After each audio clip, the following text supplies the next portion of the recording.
is ZeBirdBrain, and today we are talking about compositing. So we're going to talk about color palettes, because in the past, it was always a struggle to kind of try to go from one palette to the other. Look at these beautiful colors. Smoothly, because you can use a color override to kind of change from one palette to the other. But to make the transition, you always needed to use like the color override with like a transparency and animated transparency on top of the other layer. It was really annoying pre-20.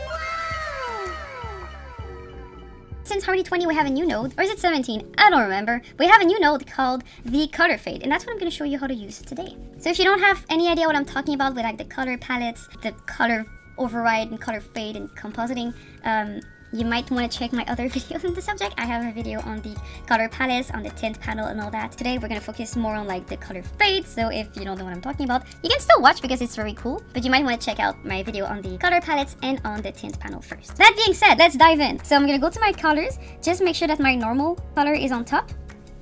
Right. Then I'm going to go to my node view and go get a color fade node.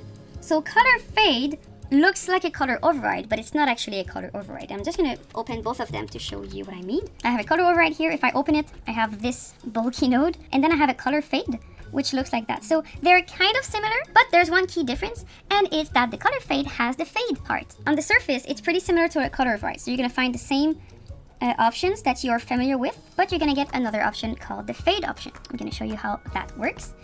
First, I'm just going to use the color override, the default one, and I'm going to connect it to my animation like this.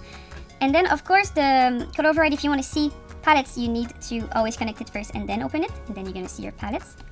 And I have all the palettes in my scene. So if I wanted this color override to play the other palette, I would just bring it here like that, and then this connection would play this version, and then my normal rig would have its own color like that. And then to change it, like I was saying, you would have needed like a transparency node on top to kind of have it fade out gradually, which is not needed anymore in 20 and more, because now we have the color fade.